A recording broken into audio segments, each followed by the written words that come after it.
সুপ্রিয় দর্শকবৃন্দ, আসসালামু আলাইকুম।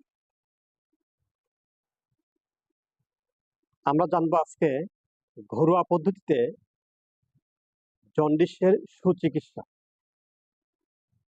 জন্ডিস সাধারণত ৩ ধরনের হয়ে থাকে।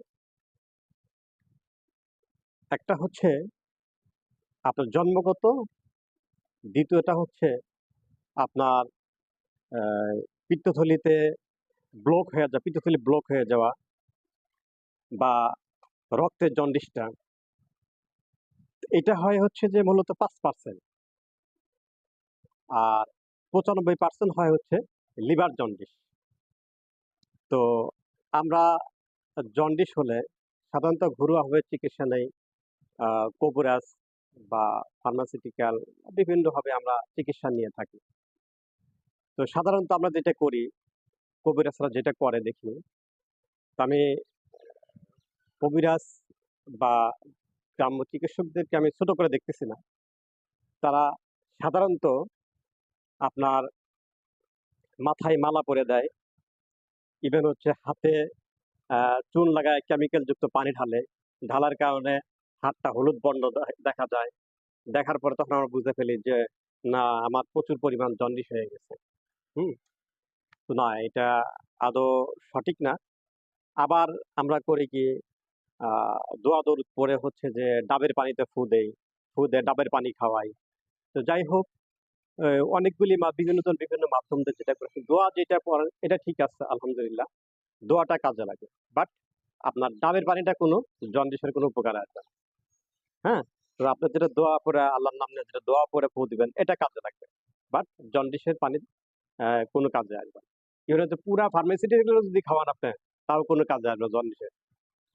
জন্ডিসে হলে আপনি প্রথমত ২ ধরনের যে জন্ডিসটার কথা বললাম, যদি পিত্তথলিতে জন্ডিস বা ব্লাড ক্যান্সার যদি হয়, সেক্ষেত্রে তো আপনার হচ্ছে ডাক্তারের শরণাপন্ন হতে হবে, সার্জিক্যাল ডাক্তারের শরণাপন্ন হতে, পিত্তথলি ব্লকটা ছুটায় দিতে হবে। তখন সে রোগীটা ভালো হবে। এরপরে হচ্ছে আপনার এটা হচ্ছে যে আর আপনার হেপাটাইটিস হচ্ছে এ এবং ই। হুম? তো ৩ নাম্বার যেটা, এটা হচ্ছে হেপাটাইটিস এ এবং ই।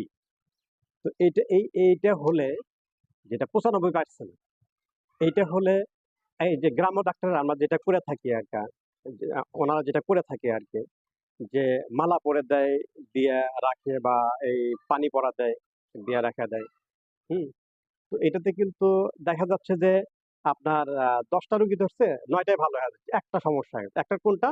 সেটা এই যে পিত্তথলিতে যেটা প্রবলেম, ব্লাডে যেটা প্রবলেম, এটা কিন্তু রয়ে গেছে। কারণ এটা সার্জিক্যাল এ কাজ আছে। হুম? ডাক্তারের শরণাপন্ন না হলে এটা কাজ হবে না। তো যাই হোক, আপনার জন্ডিস এটা আহামরি তেমন কোনো রোগ না। আপনার জন্ডিস হলে সোজা আপনি স্থির হয়ে শুয়ে থাকবেন। ইভেন একটা কাজ করবেন, সেটা হচ্ছে বোতলে, বোতলে পানি খাবেন। প্রচুর পরিমাণ পানি খেতে হবে। পানি খাবেন আর প্রস্রাব করবেন। পানি খাইতে হবে আর প্রস্রাব করতে হবে। আপনার কাজই একটা। এছাড়া কোনো কাজ নেই। আপনি ইনশাআল্লাহ ২ সপ্তাহের মধ্যে আপনি ঠিক হয়ে যাবেন। আপনার কিচ্ছুই করতে হবে না। হুম? তো যাই হোক, ওই এটার কারণে তো রোগীটা তো পুরা রেস্ট নিলে আল্লাহ চাইতে ভালো হয়ে যায়। এখানে কবিরাজির তেলেস্পাতি বাড়ে। যাই হোক, ওনাদের ইয়েও ঠিক আছে। কারণ আ আসলে ডাক্তারের শরণাপন্ন আর কয়জন হয়? গ্রামগঞ্জে তো ডাক্তারের শরণাপন্ন হওয়া সম্ভব হয় না। তো ঠিক আছে, ওনাদেরকে আমি ইয়ে করতেছি না। তবে প্রধানত কারণ যারা আমার আলোচনাগুলো শুনলেন, তারা অবশ্যই যখন দেখবেন যে এরকম কোনো সমস্যা হচ্ছে, তখন আপনি ব্লাড পরীক্ষা করবেন। ব্লাড পরীক্ষাকে সেরাম বিলিরুবিন টেস্ট করবেন। টেস্ট করার পর যদি দেখতে আদৌ কোনো সমস্যা আছে, সেক্ষেত্রে ডাক্তারের শরণাপন্ন হবেন। হুম? আর যদি হেপাটাইটিস এ এবং ইভেন হচ্ছে ই যদি হয়, সেক্ষেত্রে হচ্ছে আপনি স্থির হয়ে শুয়ে থাকবেন এবং প্রচুর পরিমাণে পানি খাবেন। আর কিচ্ছুই করতে হবে না। ইনশাআল্লাহ আপনি সুস্থ হয়ে যাবেন ২ সপ্তাহের মধ্যে। তো ঠিক আছে, যারা এই জন্ডিস সংক্রান্ত আলোচনা শুনলেন দেশ ও দেশের বাইরে, প্রত্যেককে ধন্যবাদ জানিয়ে আমার কথা এখানে শেষ করছি।